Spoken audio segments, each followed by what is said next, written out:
Throughout the history of football, a rare breed of players has emerged, true masters of creativity. These are the players whose awareness seems almost supernatural, capable of seeing the pitch in ways that leave everyone else bewildered.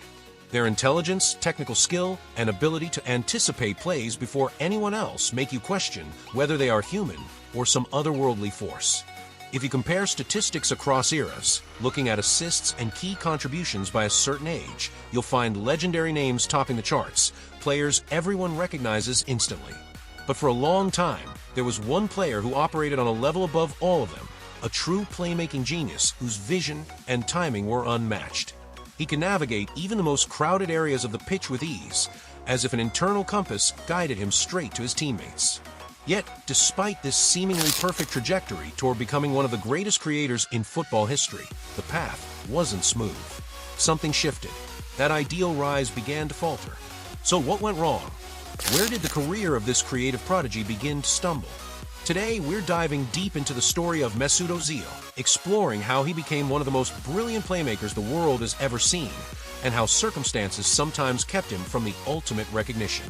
When Mesut Özil made his professional debut for Schalke at just 18 years old, he was like a hidden gem waiting to be discovered.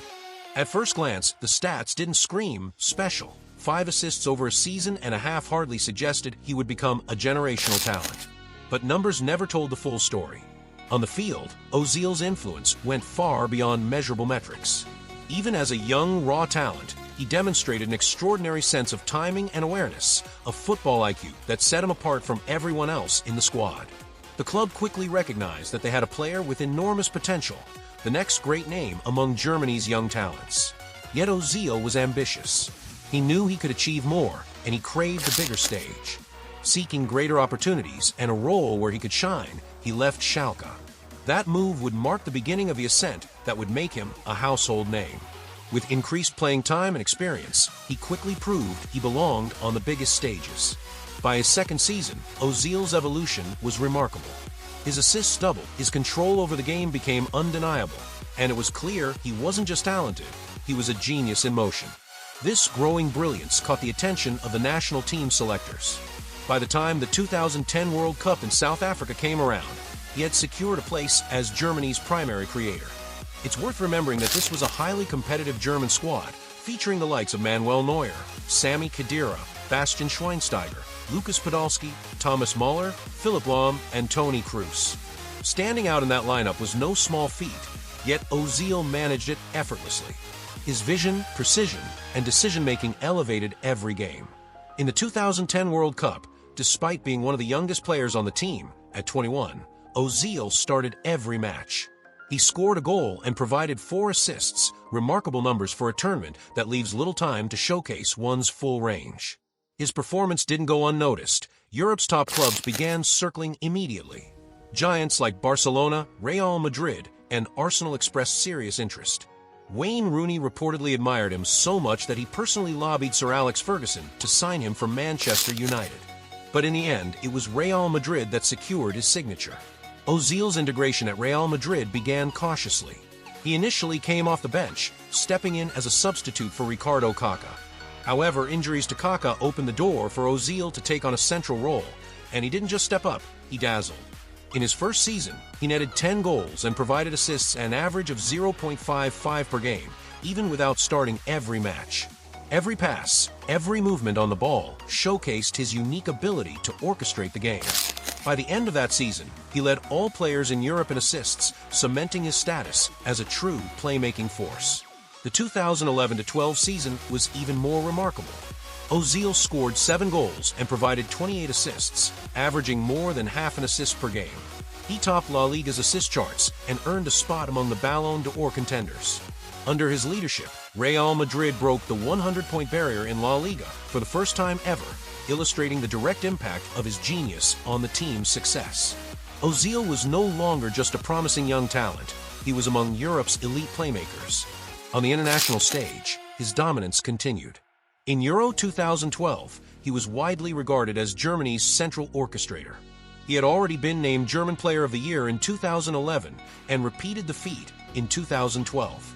Even though Germany fell in the semifinals, Özil led the tournament in assists and earned a place in the competition's team of the tournament, solidifying his reputation as a cerebral, incisive midfielder. During his tenure at Real Madrid, he became a vital partner for Cristiano Ronaldo. Özil had the uncanny ability to spot spaces invisible to others, threading passes into the tightest gaps and creating opportunities from situations that seemed hopeless. His vision, technical precision, and elegant dribbling allowed him to glide past dense defensive lines effortlessly. Over 3 seasons, he amassed 80 assists in 159 appearances, consistently producing an astonishing number of chances per 90 minutes. In the 2011-12 season alone, he averaged nearly 3 goal-scoring opportunities created per match, reaching nearly 4 per game in the following season, a truly remarkable feat. Despite his brilliance, Özil's time at Real Madrid was relatively brief. After 3 seasons during which he won La Liga, Copa del Rey, and the Spanish Super Cup, tensions with coach Carlo Ancelotti, and the arrival of new midfield talents like Isco, Gareth Bale, and Luka Modric prompted him to seek a new challenge. He moved to Arsenal for £50 million, a transfer that at the time was the second highest in British football history. At Arsenal, Özil wasted no time proving his worth. In his first 27 matches, he scored 7 goals and contributed 14 assists, helping secure 4th place in the Premier League and guaranteeing Champions League qualification. He was instrumental in winning the FA Cup that season, providing the decisive assist for Aaron Ramsey's winning goal in the final against Hull City, breaking nearly a decade-long trophy drought for the club. By 2014, ahead of the World Cup, he once again led Germany as the chief playmaker. Even though he recorded only 1 goal and 2 assists, his influence went far beyond the stats. He topped passing completion, ranked second in chances created, and recovered possession consistently, showcasing his critical role for the team. Returning to Arsenal, he continued to be indispensable, helping the team win another FA Cup in the 2014-15 season with a commanding 4-0 victory over Aston Villa, contributing both a goal and an assist. The 2015-16 season marked the pinnacle of his career at Arsenal. Mesut Özil was simply mesmerizing. He created 146 chances, a Premier League record, and led the league in assists with 19, completing 87.2% of his passes. His brilliance earned him Arsenal's Player of the Year, recognition as the league's best midfielder, inclusion in the PFA Team of the Year, and a top 10 finish for the Ballon d'Or. Even in Euro 2016, he maintained an astonishing 95% pass completion, and in the 2018 World Cup, despite Germany's early exit, he led the tournament in chances created per 90 minutes. However, by 2018, his situation began to deteriorate. Under Arsene Wenger, he thrived, but a change in management brought tactical shifts that left him increasingly sidelined. Despite declining production, Özil's creativity never waned. Between 2015 and 2016, he still averaged over 3.2 chances created per 90 minutes and led Europe's top 5 leagues with 4.2 key passes per game, demonstrating that even amidst adversity, he remained a master of creation.